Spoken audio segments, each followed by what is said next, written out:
Alright, we're live. So,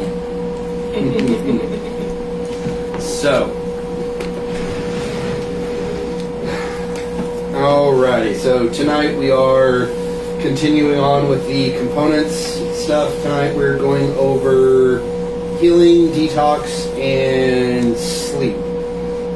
So, next week is the last class for the components class, and that's going to be when we get into curses, curse breaking, and our version of cord cutting spells, which is we call breaker of chains.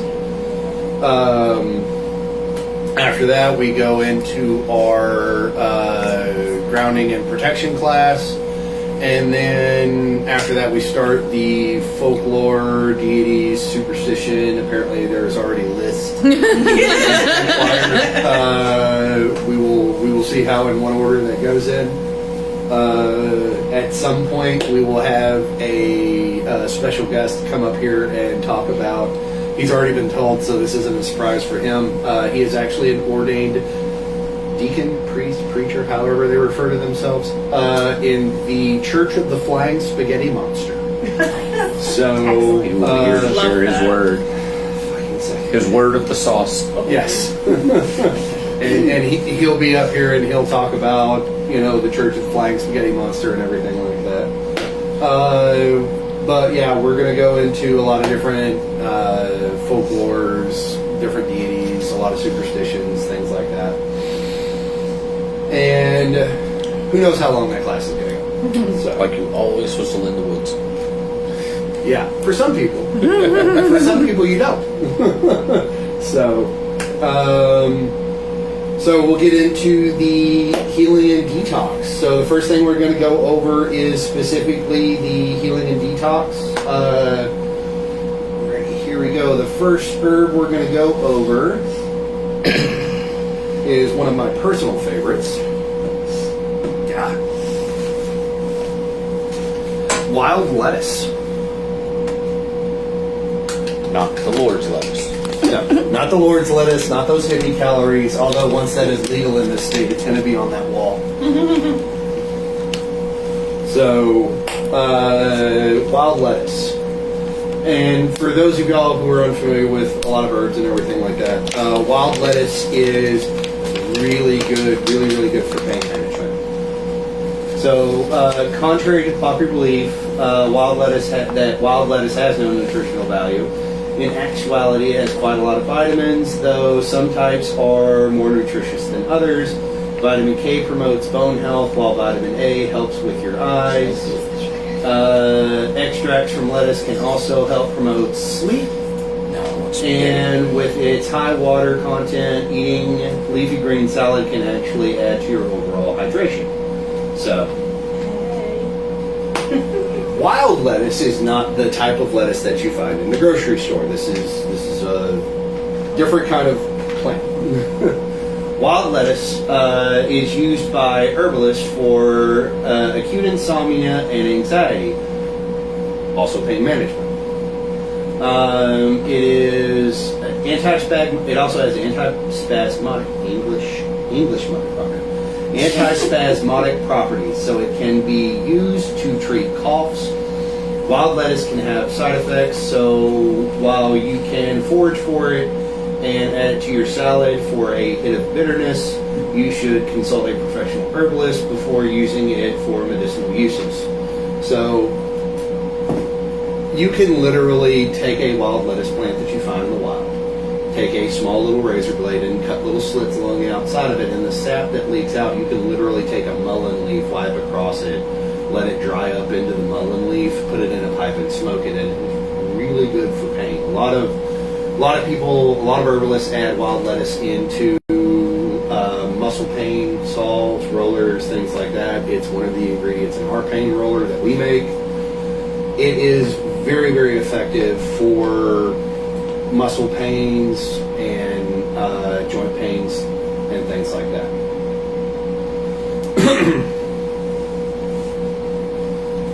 Magical and spiritual properties for wild lettuce. Wild lettuce was first cultivated by ancient Egyptians and was a sacred plant. A particularly tall, straight. Great. I write notes so well. So I didn't edit that out of my notes. Particularly tall, straight, cough, phallic-looking species was sacred to the god Men, primordial deity of male primal power. Type.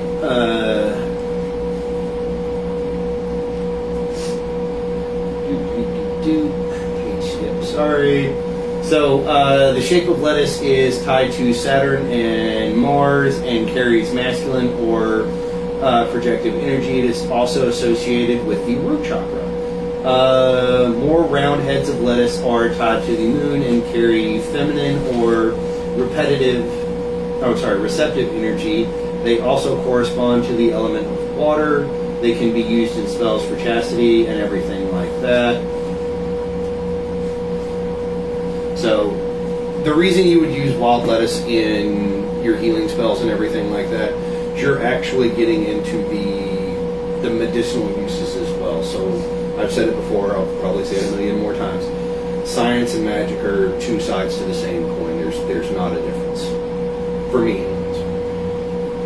The things that have medicinal properties typically align very closely with some, if not all, of their metaphysical properties. So the antispasmodic, calming, sedative effects that wild lettuce can produce also help in healing spells to calm a person's energy, to help them heal on a mental and a spiritual level. It's one of those plants that can pull double duty metaphysically and medicinally. The next one we'll get into is another good plant. I don't actually have any of this plant. What I carry in the shop that is not sold is an extract powder, and it's a brown powder, so I'm not going to hold it up close to the camera. It looks like dirt. It's not. White lotus. So, white lotus has been used in Ayurvedic and traditional Chinese medicine for very, very long time. It is very, very good at pain relief. The lovely white lotus, which is an enchanting beauty and fragrance, is universally admired for its purity and enduring nature. Owing to its many healing properties, the entire lotus plant has also been employed in traditional Eastern medicine and food for millennia. The lotus is India's national flower, and for many religions, the white lotus flower has spiritual implications and is considered sacred. It represents purity in Buddhism and Hinduism and many other religious faiths. Ayurveda has utilized the white lotus medicinally for millennia to treat a wide range of illnesses. The spiritual significance behind it is the white lotus signifies beauty, purity, faith, and graceful endurance, and represents a person's spiritual awareness and heart. The Buddha is frequently represented in a lotus position, sitting cross-legged atop a fully developed white lotus flower. The Noble Eightfold Path of the Good Law is represented by a white lotus flower with 8 petals.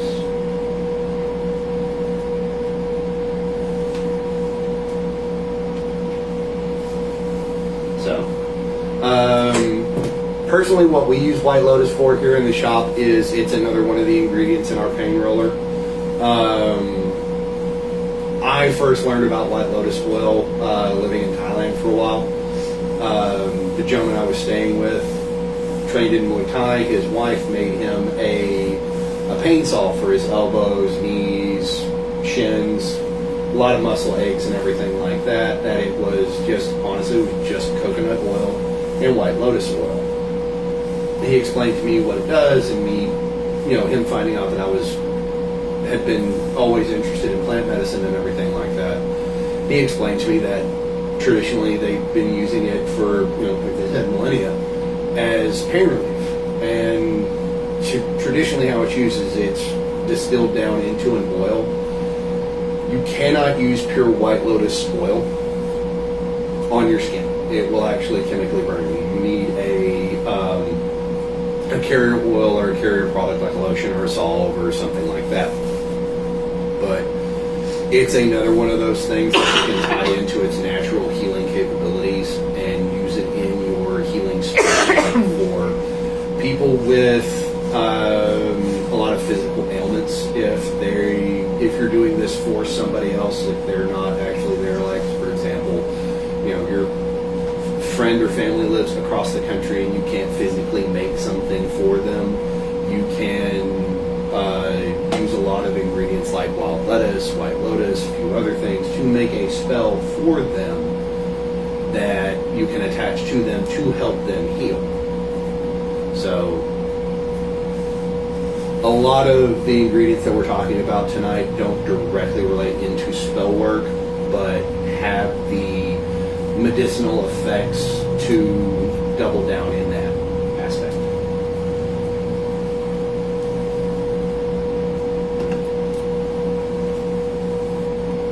So, and then stones. So the first thing we're going to go over with on stones is jade. Aha. So the version that we have here is this small little nephrite jade chips, which, let's see.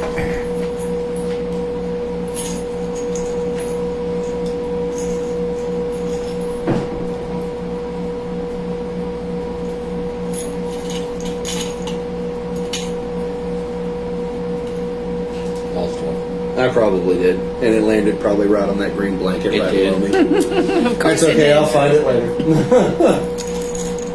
That or the fail ticket, either way, somebody wins. So, jade has a lot of uses for a few different cultures. One of the terms it's referred to as is the heaven stone. So,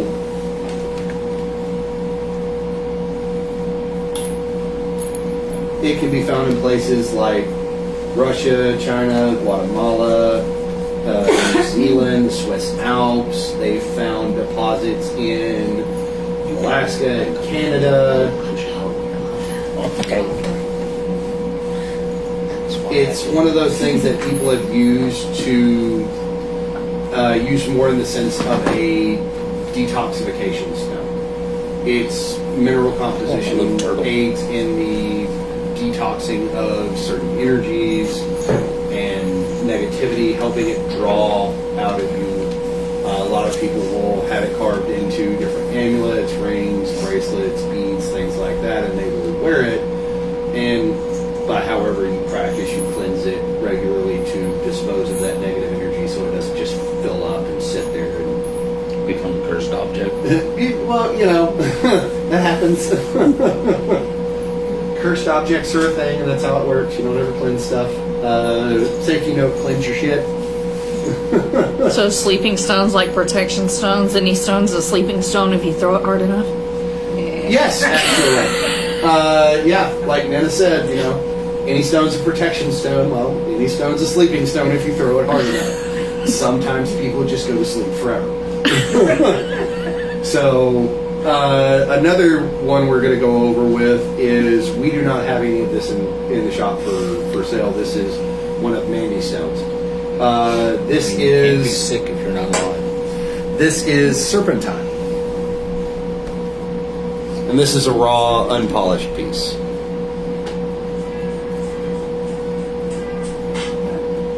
Yep.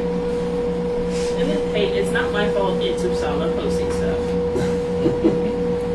So, serpentine is extremely powerful for activating the Kundalini energy in your body.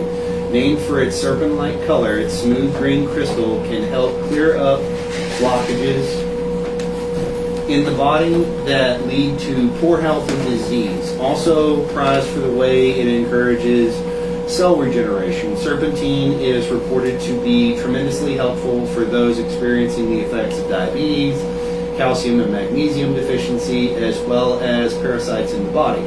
When utilizing this stone in its kundalini, and I am So it'll help with childbirth or pregnancy. He said it helps with parasites in the body. Maybe. Says the guy who has 3 kids. So, and I'm probably butchering this word, the Kundalini. I'm sorry if I'm offending anybody. I'm a hillbilly. It just is what it is. I apologize. Activation, when utilizing the stones for its Kundalini activation ability, be prepared for almost flame-like heat to roll through your body. This is a potent crystal for sexual stimulation and energy, made even more powerful when paired with Tektite, Tiger's Eye, and Red Jasper. Serpentine is also notorious for its ability to help you communicate with nature and animals and embrace a feeling of oneness with the outdoors if you live in the urban environment. So, I've seen a lot of different pieces, serpentine utilized in a lot of different ways. People will make, traditionally a lot of people will make beads out of it or amulets, but I've heard of people just getting it cut and polished down into just like a little wara rock, and they'll just sit there and hold on to it and everything. The way it's utilized for healing is to, like it said earlier, it's unblocking the energy flows in your body. Typically, and I could have the way I'm saying this wrong, and this is secondhand information from someone who tried their hardest to explain it to me. When your chakras are out of line or blocked, it can disrupt the flow of energy in your body. And so unblocking those chakras, those energy paths, that is how the stone is utilized. You're utilizing that energy to unblock that chakra, unblock those paths to where the energy flows correctly through your body. Did I get that right? You're nodding up and down like that. Okay, thank you. What I've heard. Yay, I remembered. She said she'll turn it around. So context. Hold on. 12-year-olds. Context. Later. Context later. There is context, but she was threatening to turn it around, so I was like, okay, I'll do it. Your supervisor has spoken. All right, so the way we typically work are versions of healing spells that we do up here. Depending on the situation and depending on what's going on, we usually do of spell work 3 different types. We have our jars, our candles, and our bath rituals. The candles and the jars, they work more on a spiritual and a mental level, helping you heal your old wounds, helping you detox the negativity that you've had in your life, draw that out, learn to process it, cope with it. For the word that I don't like using, get over it, because you don't. You don't get over things, you learn from them and you learn how to grow from that. So, the other way we use it is in a bath ritual. So, the healing and detox bath ritual that we do has a lot of different ingredients in it that help physically draw out bile, toxins, gout crystallines. We had a lady that would buy it from us every once in a while because she had gout, and she would do it in a foot soak. And she said the first time she did it, her ankle went from about like this to about like this, and the top of the foot soak bucket that she was using was just this slimy yellow dick. So, when you're doing spell work that works around trying to physically help someone heal, you're not magically going to cure cancer. You can't pray it away, for a lack of a better term. But what you are helping that person do is process through that situation, because someone's mindset can drastically affect their ability to heal on a great level. I've heard of people and seen people fight cancer tooth and fucking nail, win multiple fights with cancer, and then that last time they were just, I'm done. Nothing bad on that. And then I've seen people get told that they have not a life-threatening disease and give up and it kill them. You're not using the spell work to cure the disease. You're using the spell work to enhance that person's ability to process, to work through that sickness, if that's the path they're wanting to go. You're using it as an aid to help them push through to the next level. So, but I'll go ahead and pass around the versions that we have. So, there's the jar, and the way I explain it to people is spell jars work like a rosary or a santo. They're a focal point for your mantra, for your prayer, for your energy, the process that you're utilizing them in. They can be carried with, they can be left at home on an altar. As long as you can as long as you can mentally see it and connect with it, the spell jar doesn't need to be physically on you. So it's a physical representation of what you wish. Yes, it's a focal point. And then the candles, these little tiny bonfires. Be safe when you use them. My sister puts some ingredients in them, and they tend to burn real good. No low hanging cloth. Please put them on something not a normal ceramic plate, because they will split them in half. And stoneware. Yeah. Thick wooden plates. We've also had people come back and let us know that they had decided to do it in a closed-in room, and it started to kind of affect with them a little bit. Please make sure there is ventilation. Public safety announcements. And then bath rituals. So for those of us of the larger variety of life, because people have decided that smaller bathtubs are good. Mm-hmm. If you don't fit in the bathtub for whatever reason, you can use them in the shower. Like, I will put them in the foot out of a pantyhose and wrap a piece of cheesecloth around it, and I'll use it like a body scrubber. I don't fit in bathtubs. They've made them too small. But there's many ways you can utilize the bath rituals in the sense of not being able to actually utilize it in a bathtub. So, Make water troughs. hey, water troughs work.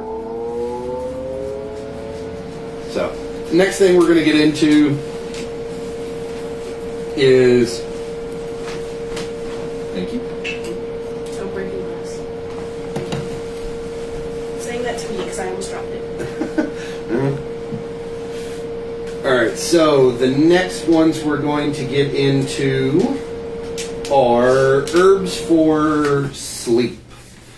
And yes, typically the herbs that normally come up in this conversation are things like lavender and chamomile and things like that. They do produce chemicals that do help people relax and calm and ease their mind to be able to rest easy. We're not going to go over those. We're going to go over vervain, valerian root, and passion flower. So,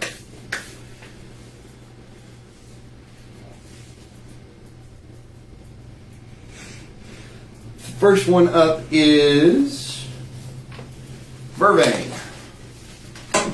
So,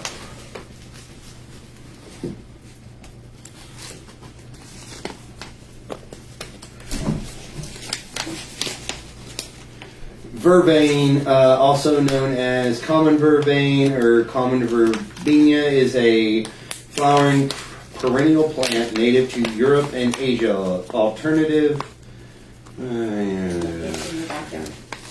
Alternative practitioners believe it offers many health benefits. The plant is recognized by jagged tooth-shaped leaves and clusters of delicate mauve or pale purple flower blossoms.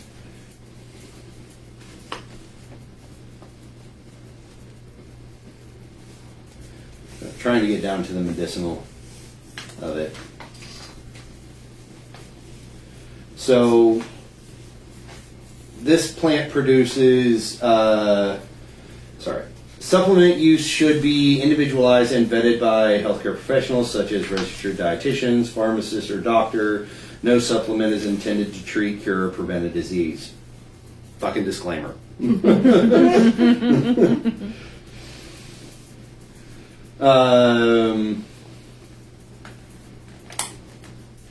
With vervain, it's one of those. It's part of the lightly sedative group of plants that can be utilized in teas. It can be added to your food. Personally, I prefer it in a tea, and it's just one of those nice teas you can have at the end of the night. It helps to relax your brain. It does actually produce chemicals that do help calm down and slow down certain portions of the brain. That's what all three of these herbal components actually do, is they do help sedative the brain, which a lot of people, myself included, can't get that fucker to shut up to save our lives. 90 to nothing the whole way. And so doing things like this, it's not going to knock you out like an opioid or a narcotic or something like that. It is allowing your brain to slow down to the point where you yourself can actually go to sleep. You ever met those people that just have one of those voices? They can just talk and just steadily drop off. I had a history teacher like that. Typically, God love them, it's teachers. I love them. They're wonderful people, but a lot of the times there's those teachers that voice they have. It just best sleep ever. Social studies.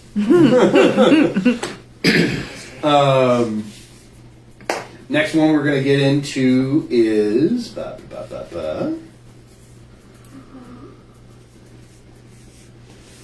valerian.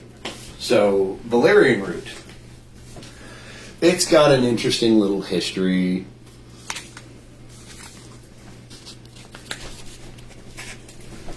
So, valerian derives its name from the Latin valere, meaning be well or be strong. This is likely a reference to the medicinal use of valerian, which are historically very numerous. It is often referred to as an all-heal and has been used to treat...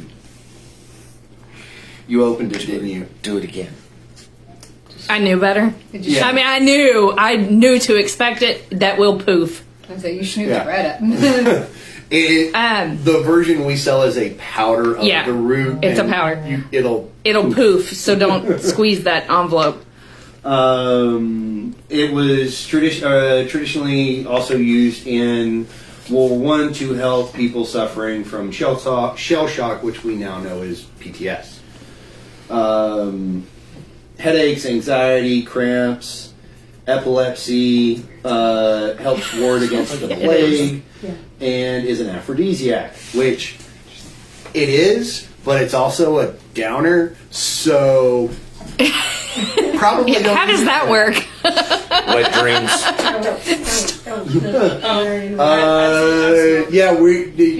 Nefarious things could be done with this. Don't. Fucking don't. Right. If that thought crossed your mind, I'm looking at you through the phone. If that Uncool. Has us in a tea. No ether bunnies. Right. Traditionally, what this thing is also been used for is Slipping people on Mickey. almost that.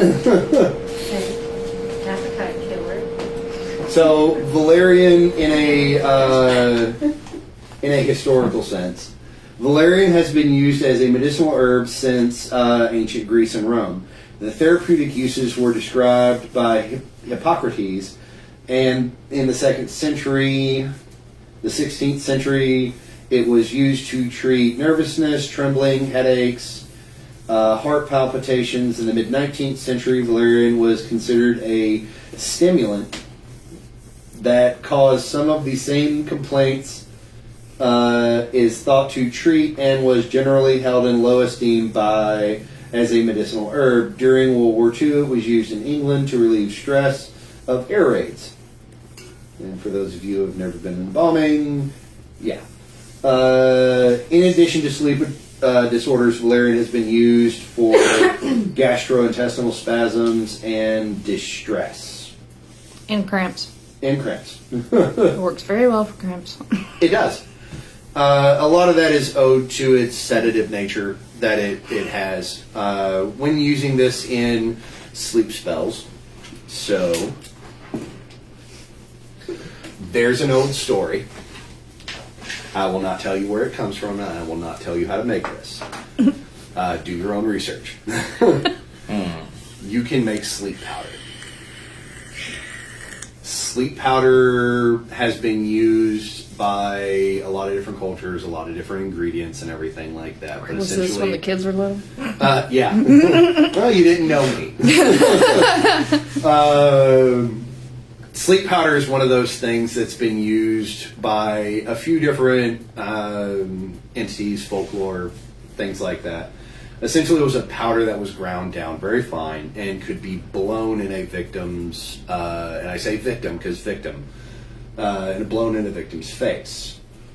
Essentially breathing it in, allowing it to get into the moisture areas of your bronchial passages in your mouth and everything like that.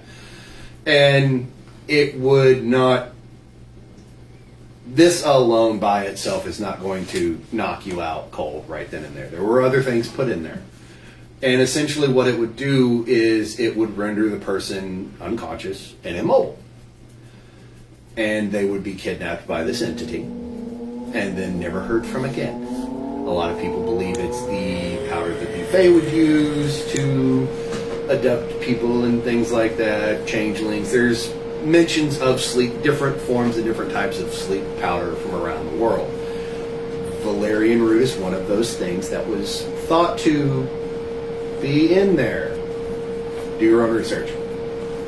Now they have chloroform. Yeah, now they have things like chloroform and ether and, there's a few other things. But, yeah, sleep powder's great. You can make it and you can blow it in people's faces and they just kind of, if you do it right, just kind of out.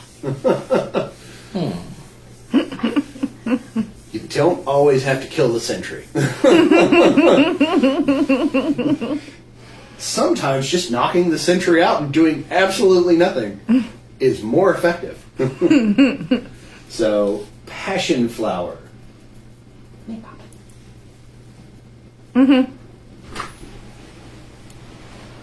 Hello. What's up, Hello, hello. Mr. Kemp? Speaking of one of those teachers with that voice. It wasn't me, and you can't believe it even if it was. So next We're one. just talking about things that put you to sleep. It's okay. History teachers, I did it on purpose. You can't talk back, and you can't fight if you're asleep. So the next thing we're going over is passion flower. So passion flower is one of those things that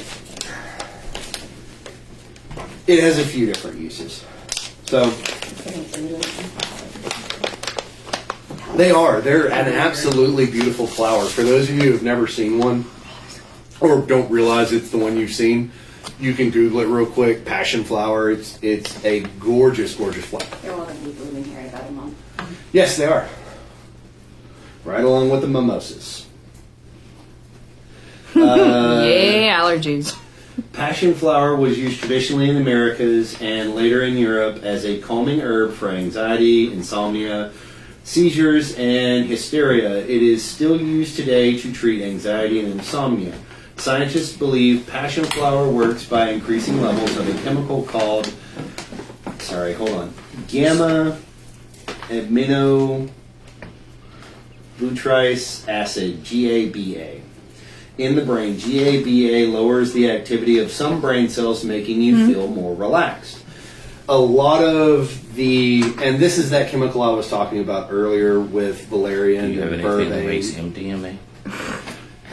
We're not talking about that.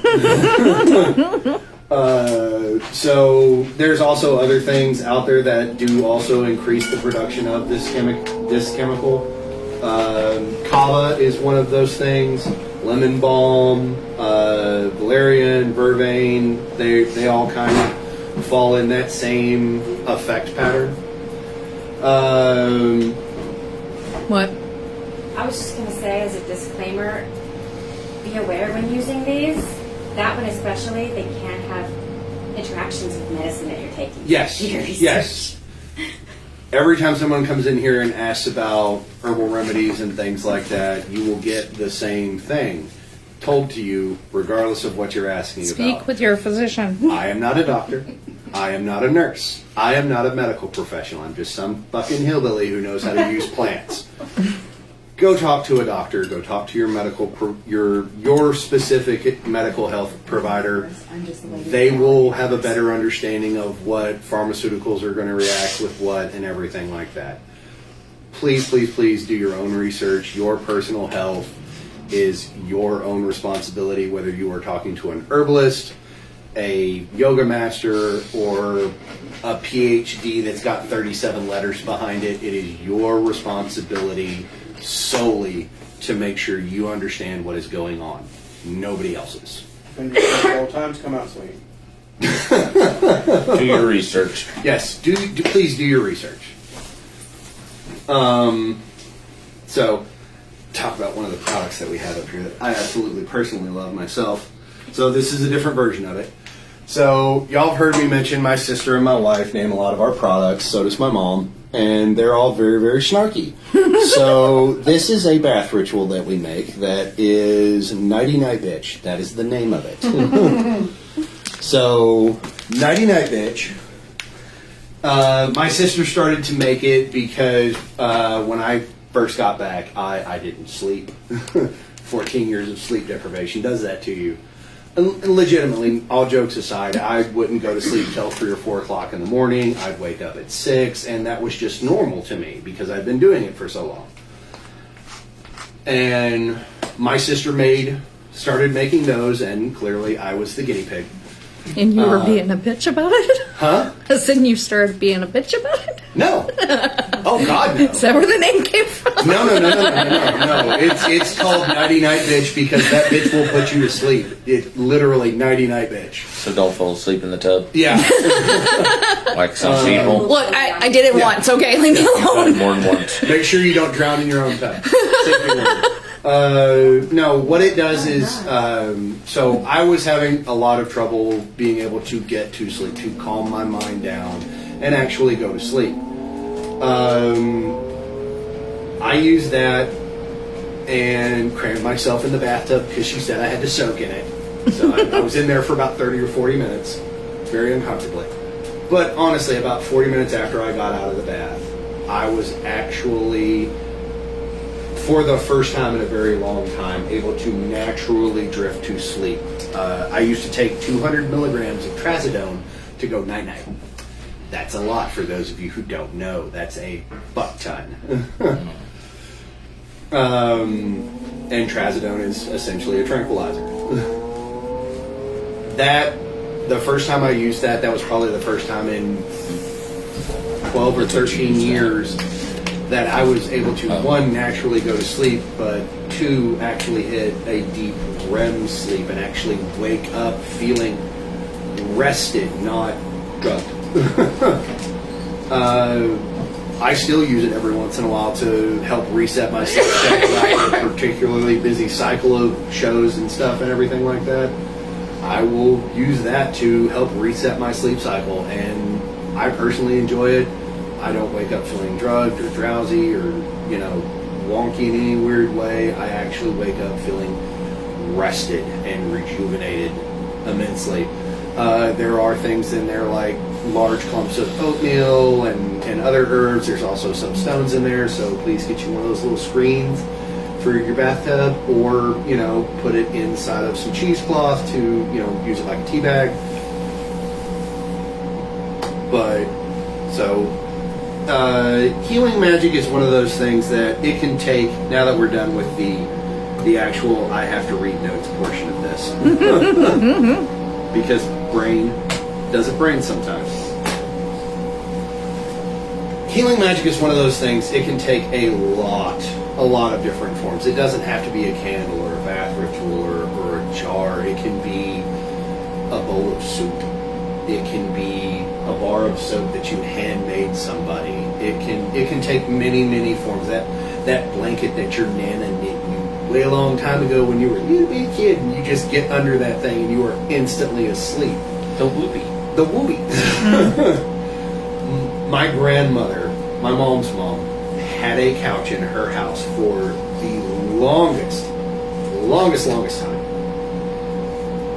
Lo and behold, somebody apparently had been doing spell work on it to help people go to sleep, because that was the couch my grandmother slept in. So my grandfather was in Korea and Vietnam. She would spend a lot of the times sleeping in the day when all the kids were at school and everything like that, and she would do a lot of her housework and cleaning, and that was usually the only time she would be able to get a phone call from my grandfather, in the chances he was able to actually make a call back home.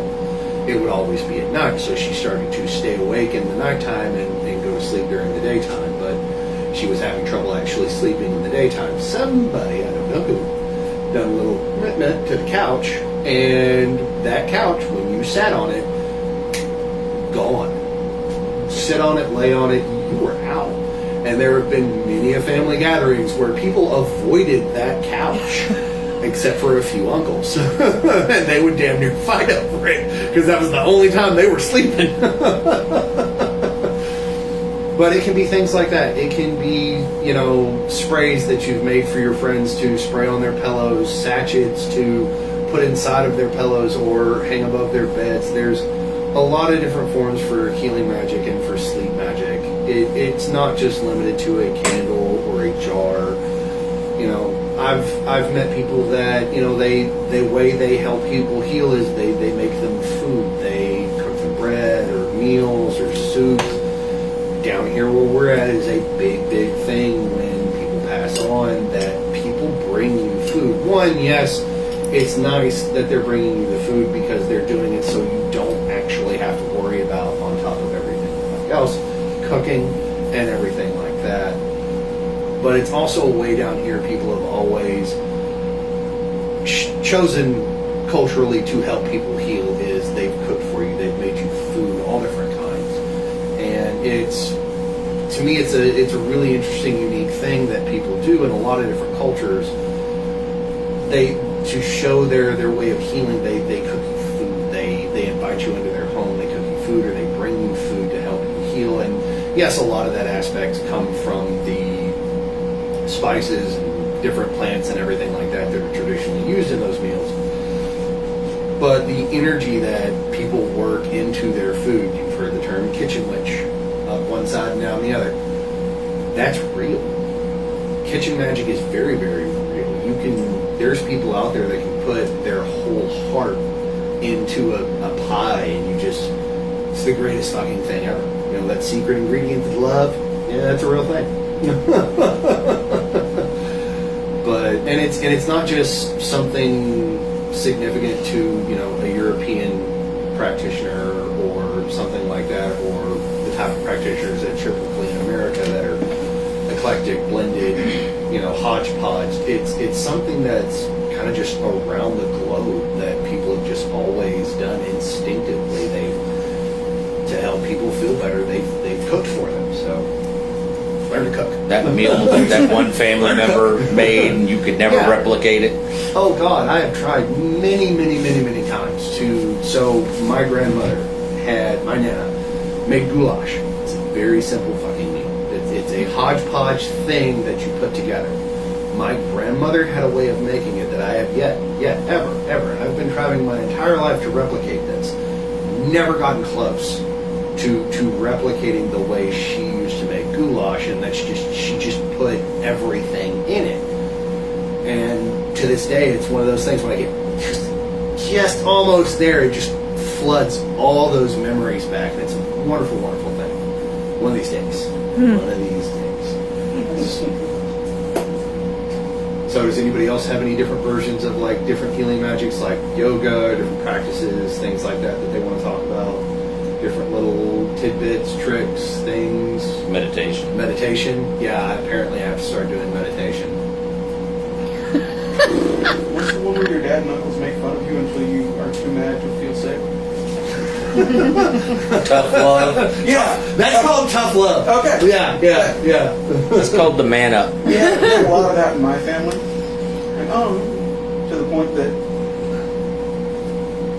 little bit story, we had work to do at the deer lease. We had one day to get the work done. My foot hurt. Yep. Don't care. Not that day. Not that day. It didn't. Not after getting razzed mercilessly. And then we get back to the deer camp, and I take my boot off, and my ingrown toenail has come through the side of my big toe. Oof. And I've been chopping wood all day. Nice. And my dad said, Eric, why didn't you say something? I tried. I tried real hard. Dad, my foot really hurts. You couldn't hear me over the sarcasm. But no. I'm like, Eric, are you all right? Yeah, I'm fine. I've been told I was fine all day. It doesn't matter. I mean, that's a healthy shade of green, right? That's called gaslighting. That particular form of magic is called gaslighting. Yeah. I'm just like, no, we deserve this. I'm not even going to get mad at the kid for being sarcastic. His foot's bleeding. All right. What? And my uncle was like, I want to point out, you did get a lot of work done today. Out of sheer spite. Right. Yeah. I was a week later before I realized I had broken a rib and somebody else had pointed out to me. Mm-hmm. Yeah. Yeah. Oh yeah. So a lot of things like that will tell you it's mind over matter. It's mind over matter. Gaslighting is its own particular form of magic. You can gaslight yourself into thinking you're perfectly fine, and you will be surprised what you can achieve when you do that. Don't do that. Go to the doctor. That's unhealthy. That's unhealthy. It's unrecommended. Go see doc. Go Right. see doc. This is fine. Yeah, like the meme, the kid sitting at the kitchen table with the cup, and everything's on fire. This is fine, everything's fine. Just because it's normal doesn't mean it's fine. No, but no, there's a lot of different. One thing I was taught growing up is the only limitations a practitioner has is the ones that they place on themselves. The more limitations you put on yourself, the less and less you'll actually be able to achieve and do. And some limits aren't a bad thing. They're a good thing. Some people should have limits. Some people shouldn't. Whatever limits you put on yourself, they're there because you decided they needed to be there, or you allowed yourself to believe they needed to be there. The only thing stopping you is you. So, Saturday afternoon special. Yeah. I'm capable of doing it. Hell with this. Let's get on to the X's. On the kitchen witchery, Yes. my great grandmother, she was a chef. She wasn't Italian, but she was a chef in an Italian restaurant. Nice. And when I started really looking into stuff and looking at it, she was another one of those people who would cook and you're fine. Mm-hmm. But you know the whole Mediterranean diet and how that's supposed to be good for you and everything.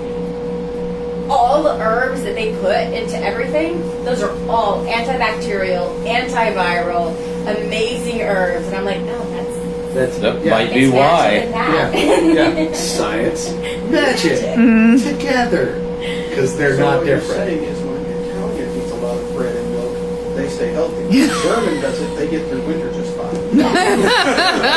Yeah. Wine is good for you. Yes, wine is healthy. Not a bottle, a glass. A glass. Yeah. What do you think the bottles are? It was like my They didn't say what size Just because your glass. glass fits the whole bottle doesn't mean it counts as one glass. Oh no, you know, make your own choices. There's a reason my wife has that tumbler. I am not going to tell someone not to, consume in excess.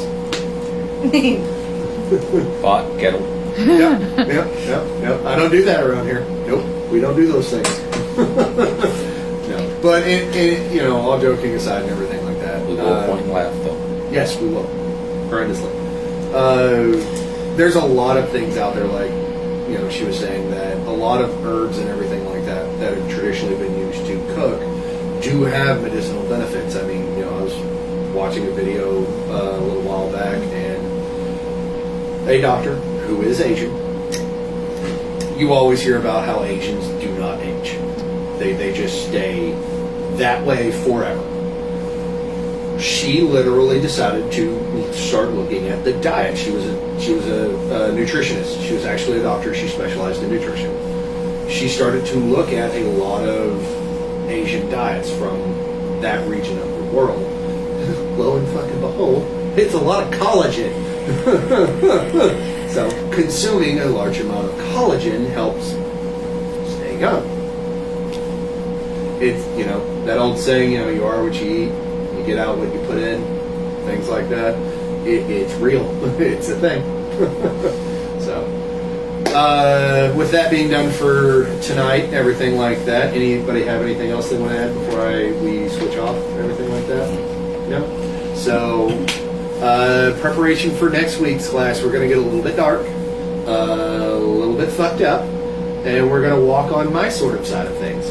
We're going to talk about curses.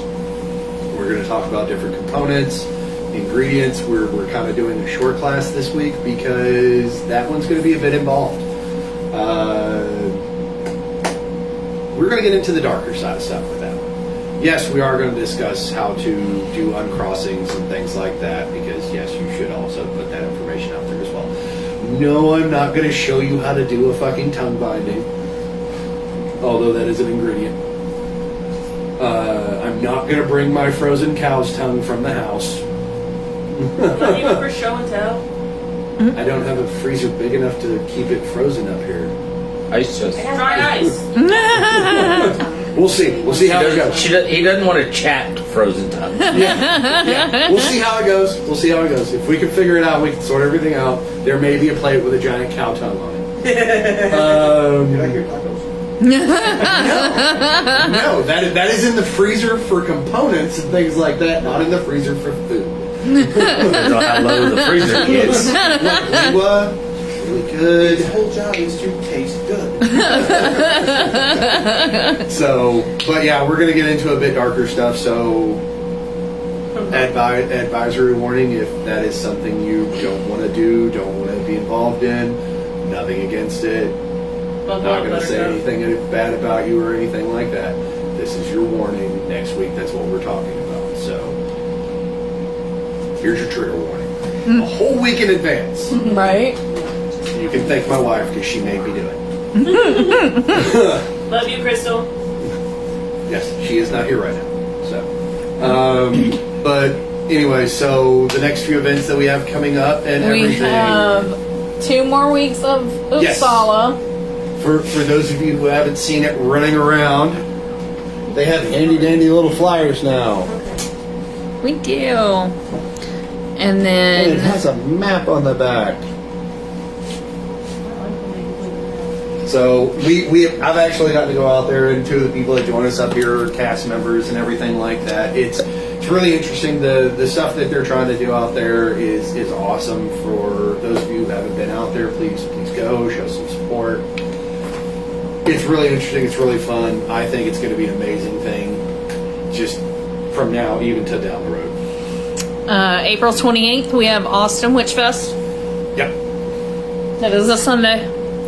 And then May 4th and 5th, we have Polk County Pagan Festival, which is the Beltane Market. Yep. And then May 11th, we have Rainbow Market at Bergfield Park. Uh-huh. And then May 18th, we have Aspen Market in Jacksonville. Yes. Also, June in Ben Wheeler, we have the June Bug coming up. That's the big art festival here in town and everything like that. That'll be in June. Once we start having official dates for that, we'll let y'all know. A lot of different artists, a lot of different bands and everything like that. It's typically held in the backyard downstairs area of the Forge. It's really neat. It's really interesting. If y'all get the opportunity and the chance, go out, check it out. A lot of crafters. The shop will be open. I know APAT typically has a tent over there as well. We'll see what's going on schedule-wise. I think Ben Wheeler Fire Department Chili Cook-Off is this Saturday. I was not aware. I think I saw that on Facebook the other day. Yeah. Yeti didn't come by this year. I think I know Maybe why. because you scared them. Look, that's not my fault. They couldn't handle the The heat. young lady You made them cry, Justin. I heard it was only one. I heard it was only one of them that actually cried. That they Yeti's saw. fine. I'm not worried about Yeti. He's like me. He loves that kind of shit.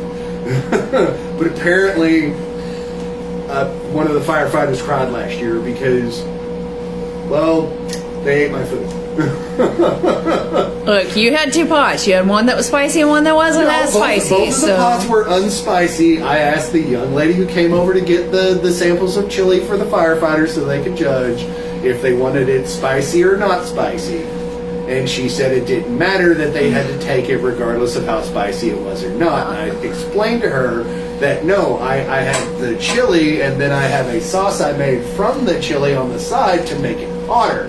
She goes, oh, they're firefighters. They can take care of it, and just started loading the hot shit into the bowl. It is what it is. So, but yeah, I think this Saturday may actually be the chili cook-off. But with all that said and everything like that, please go out, support your local crafters, your local artisans and everything like that. And we will see y'all later. Y'all be safe.